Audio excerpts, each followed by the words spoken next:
속회 예배를 드리기 전에 하나, 먼저 속회를 드릴 조용한 장소를 찾는다. 둘, 주보의 속회공과 내용을 참조하여 영상을 따라 예배를 드린다. 셋, 속회 예배를 마치고 출석, 헌금, 성미, 성경 읽기 등을 속장님께 알린다. 사랑과 은혜가 충만하신 하나님 아버지, 오늘도 익히 속회의 시간 가운데 함께 저희를 모이게 하여 주시옵고 주님의 가르침을 깨달아 나아가는 자리로 인도해 주시니 너무나 감사합니다. 말씀을 듣고 가르침을 받는 모든 자리 가운데서 성령이 저희 가운데 온전히 임하여 줄 수 있도록 인도해 주시옵고 주의 말씀으로 새 사람의 삶을 살아가는 거룩한 시간 될 수 있도록 인도하여 주시옵소서. 특별히 사순절 가운데서 주님의 고난과 부활의 영광을 다시금 바라보면서 나아가길 바랍니다. 저희를 위하여서 피 흘리신 예수 그리스도의 온전한 사랑이 우리 삶 가운데 넘쳐 흐르게 하여 주시옵고 주님의 은혜와 주님이 주시는 참된 소망을 가지고 이 세상 가운데서 승리하면서 나아가는 삶이 될 수 있도록 이끌어 주시옵소서.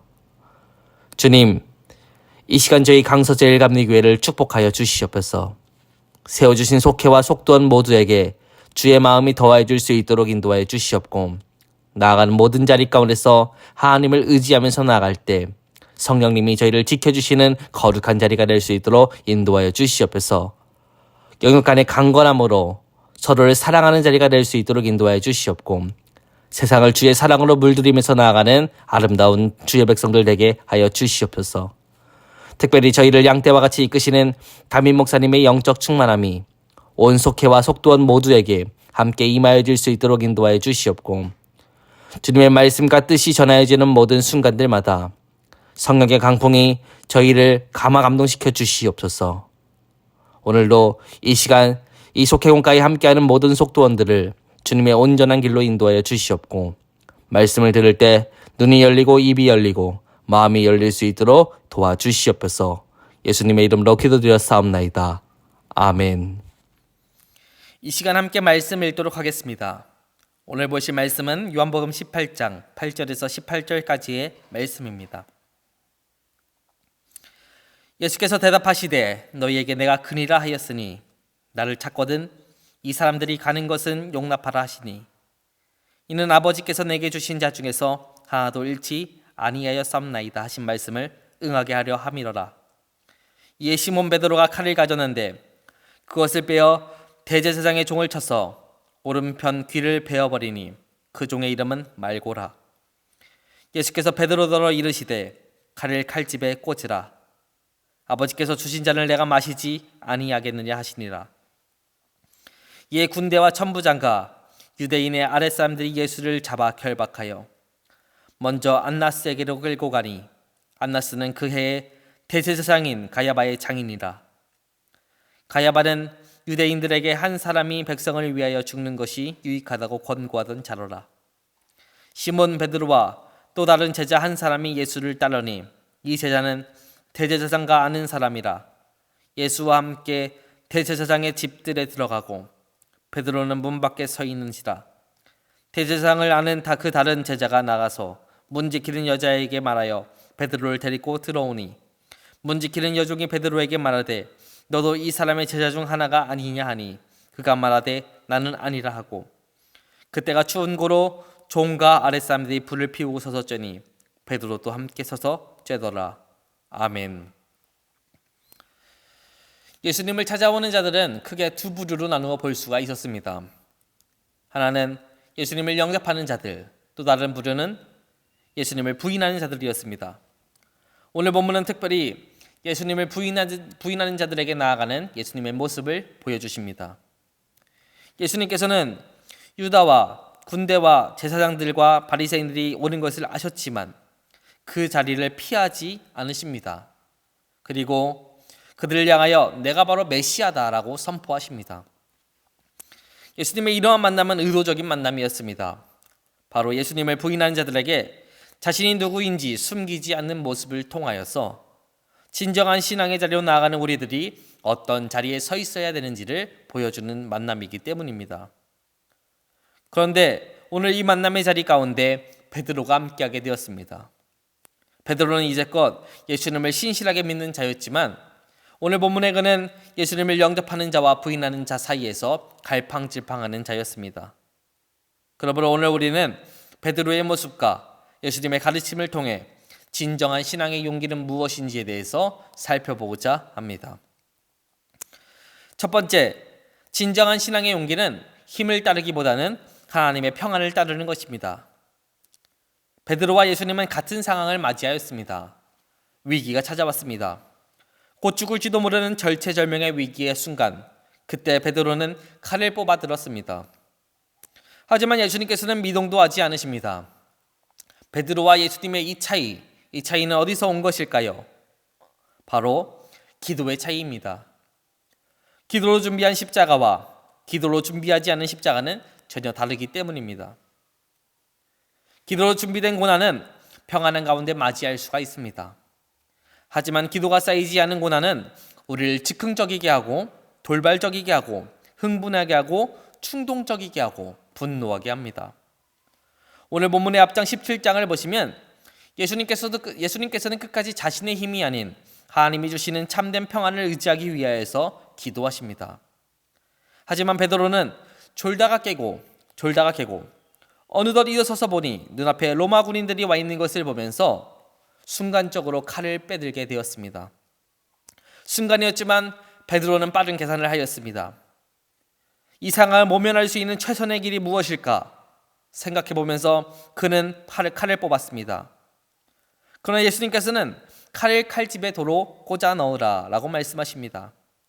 왜냐하면 그것은 기도하는 자가 나아가야 할 자리가 아니기 때문입니다. 여러분, 우리 모두는 칼을 휘두르고 싶습니다. 나는 어떠한 칼을 휘두르고 싶은가? 나는 어떠한 칼로 사람들을 제압하고 싶은가? 나는 어떠한 칼로 나를 드러내고 싶은가? 나는 어떠한 칼로 사람들에게 존경받고 싶은가? 라는 생각들을 한 가지씩 하면서 나아간다는 것이죠. 그러나 우리 주님께서는 이렇게 말씀하십니다. 칼을 도로 다시 꽂아라. 9절을 보시면 예수님께서는 특별히 하나님을 의지하는 사람은 사람을 살리는 자임을 알려주십니다. 그래서 본인의 죽음을 앞둔 이 순간에서도 귀 잘린 종 말고의 귀를 직접 붙여주시는 기적을 베풀어 주십니다. 여러분, 진정한 신앙의 용기는 칼을 사용하기보다 힘을 쏘기보다 하나님의 능력을 믿는 것입니다. 그것을 위해서 우리에게 필요한 것은 하나님과의 진실된 관계를 쌓을 수 있는 기도의 자리를 가지는 것입니다. 이 기도의 자리가 거듭되면 거듭될수록 우리는 신앙 안에서 하나님이 주시는 참된 평안 가운데 거할 수 있게 될 것입니다. 그러므로 나의 능력, 나의 힘을 의지하기보다 하나님의 힘을 의지하셔서 하나님이 주시는 참된 평안 가운데로 나아가시는 여러분들이 되시기를 바라겠습니다. 두 번째로, 진정한 신앙의 용기는 끝까지 하나님의 말씀에 순종하는 것입니다. 오늘 11절 말씀을 보시면 예수님께서는 베드로에게 이렇게 말씀하십니다. 칼을 칼집에 꽂으라. 아버지께서 주신 잔을 내가 마시지 아니하겠느냐. 이 말씀은 비단 베드로에게만 하신 말씀이 아닙니다. 오늘 예수님께서는 우리 각자에게 말씀하십니다. 칼을 거두고 잔을 마셔라. 여러분, 우리 모두에게는 쓴 잔이 있습니다. 피하고 싶은 잔, 마시고 싶지 않은 잔. 이것만은 저는 안 했으면 좋겠는데, 이것만은 좀 피했으면 좋겠는데, 이것만은 꼭 안 됐으면 좋겠는데 하는 그것들이 하나씩 있습니다. 여러분, 그러나 안심하십시오. 평안하게 그것들을 받아들이십시오. 왜냐하면 하나님 아버지가 주시는 잔은 비록 그것이 죽음의 잔일지라도 생명이 되기 때문입니다. 십자가의 길이란 세상의 길과는 반대의 길입니다. 내가 죽는 길, 바로 그것이 십자가의 길입니다. 어떻게 보면 참 바보스러운 길이죠. 그러나 예수님께서는 그 길이 아버지의 뜻이라면 내 뜻을 꺾고 아버지의 뜻에 순종하겠다라고 말씀하십니다. 그 잔은 정말로 피하고 싶은 잔이지만 아버지가 주신 잔이라면 그것은 내가 마셔야 하는 잔이며 마지막에 그것은 분명 생명의 잔이 된다는 것입니다.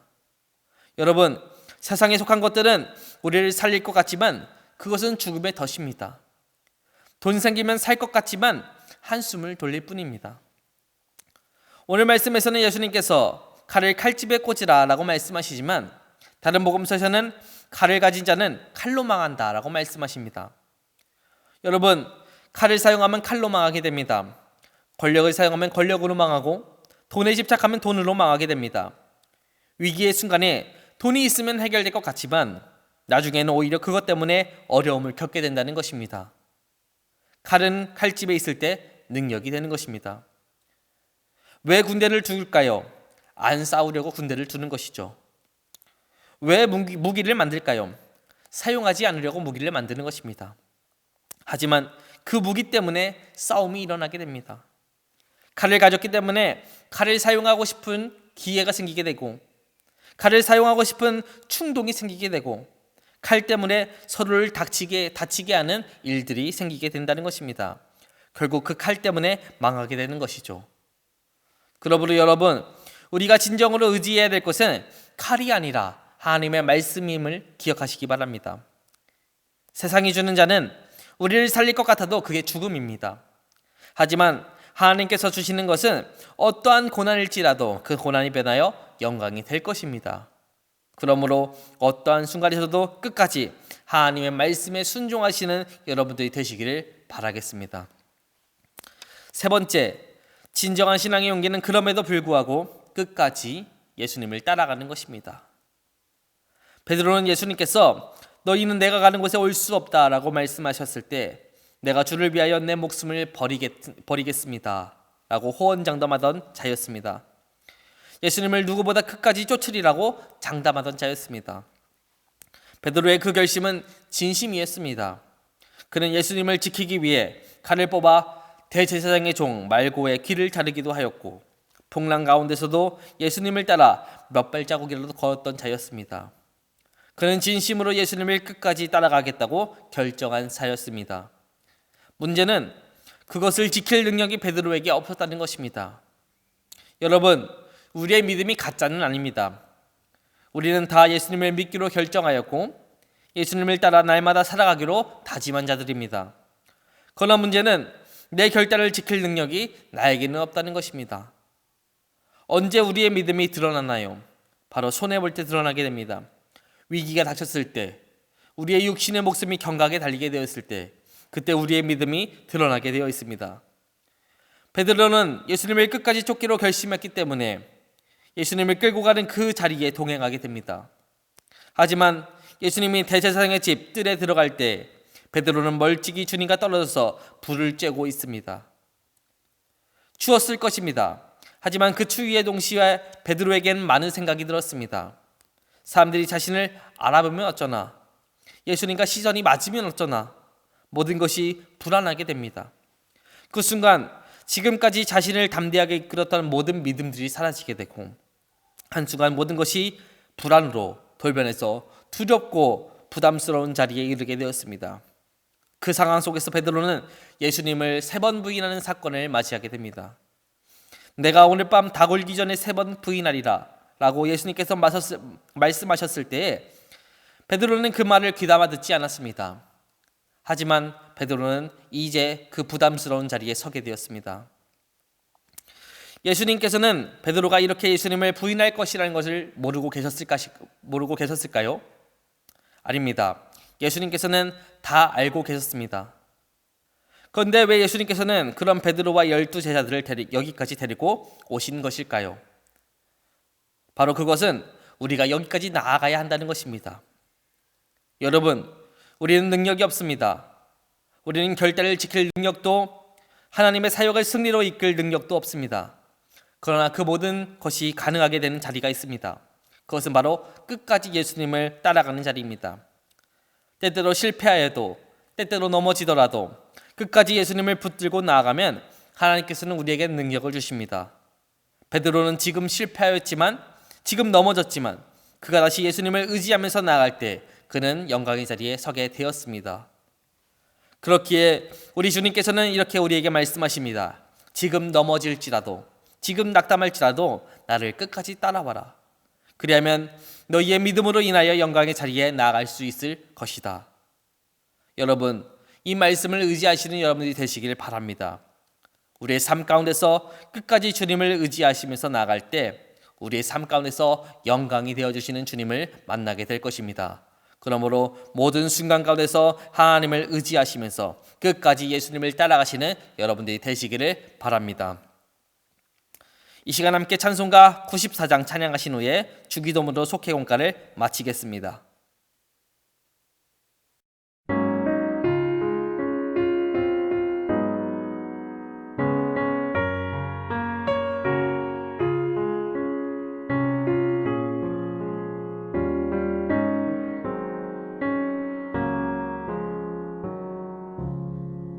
주 예수보다 더 귀한 것은 없네.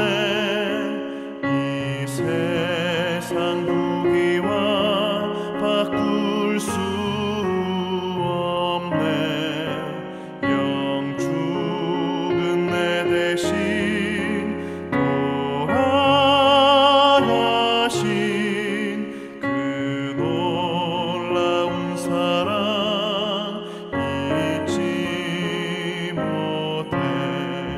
세상 즐거움 다 버리고 세상 자랑 나 버렸네. 주 예수보다 더 귀한 것은 없네. 예수밖에는 없네. 주 예수보다 더 귀한 것은 없네. 이 세상 명예와 바꿀 수 없네. 이전에 즐기던 세상 일도 주 사랑하는 마음 맺지 못해. 세상 즐거움 다 버리고 세상 자랑 다 버렸네. 주 예수보다 더 귀한 것은 없네. 예수밖에는 없네.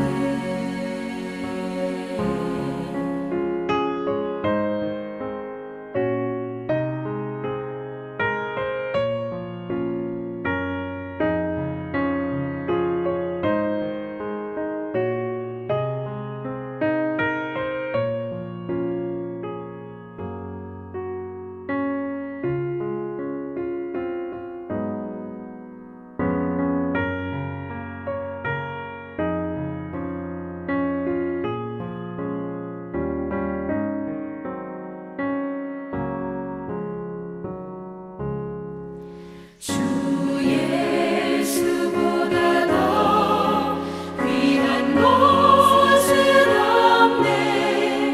이 세상 행복과 바꿀 수 없네. 유혹과 핍박이 몰려와도 주 섬기는 내 맘 변치 않아. 세상 즐거움 다 버리고 세상 자랑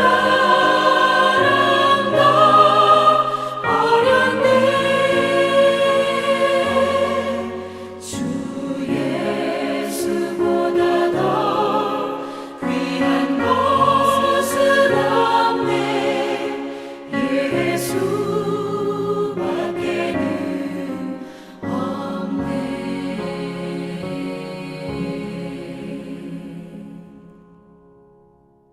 하늘에 계신 우리 아버지여, 이름이 거룩히 여김을 받으시오며 나라가 임하시오며 뜻이 하늘에서 이루어진 것 같이 땅에서도 이루어지이다. 오늘 우리에게 일용할 양식을 주시옵고 우리가 우리에게 죄 지은 자를 사하여 준 것 같이 우리 죄를 사하여 주시옵고 우리를 시험에 들게 하지 마시옵고 다만 악에서 구하시옵소서. 나라와 권세와 영광이 아버지께 영원히 있사옵나이다. 아멘.